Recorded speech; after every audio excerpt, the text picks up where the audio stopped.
इस कथा के मुख्य यजमान, आपको मालूम है मुख्य यजमान कौन है?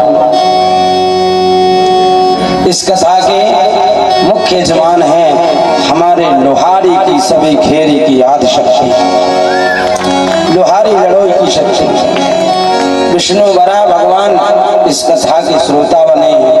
लोहारी वाले स्वामी जी महाराज इस कथा के श्रोता बने हैं। लड़ोई वाली चन्नी मैया, आसमानी मैया इस कथा के श्रोता बने हैं।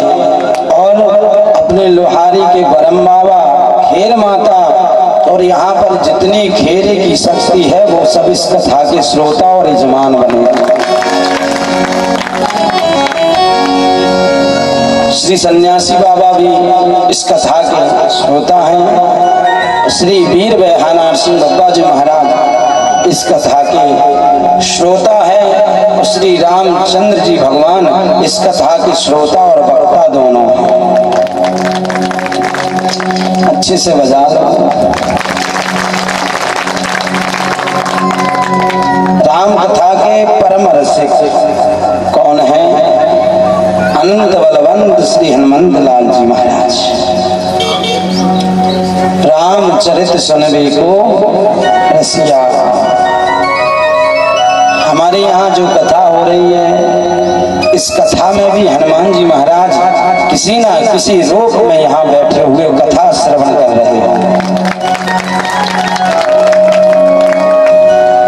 और आपसे बता दें, जो अपने लोहारी वाले बरम बाबा हैं, हम लोग पूजा करने गए थे, भेंट रखने गए थे, तो उनसे कहा था, हे बब्बा जी आप रोज नित्य प्रतिदिन कथा सुनने के लिए जरूर आना।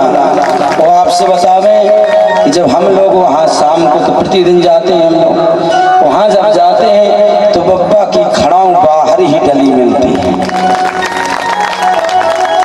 कभी बाहर कभी इधर कभी उधर। तो हम लोग एक दिन गए तो बब्बा जी को थोड़ी डांट मारी, फटकार प्रेम की। देखो बब्बा का सबसे अच्छा प्रेम इससे होता है नाती से। इतना पिता भी अपने पुत्र से प्रेम नहीं करता, इतना एक बाबा अपने नाती से प्रेम करता। पीछे वाले नहीं तो ऐसे हो लगा लो, नहीं तो भर के हमारा बजा ही नहीं रही है। तो हम महाराणा लोग जब गए बब्बा के पास तो हमने कहा, बब्बा कथा सुनने के लिए कहा था, खड़ाऊ फेंकने के लिए थोड़ी जगह। अब तुम्हारी खड़ाऊ हमें बाहर धरी मिली, तो हमें फेंक देने गड्ढा में, या फिर हम ले जाए भी घर है तो तुम्हें नंगे पांव कथा में आवी पर चल जाए। सो परों से अपनी खड़ाऊ अपने पास ही रख रहे। कल भी गए थे, सोता ही जमीन में नहीं को नहीं।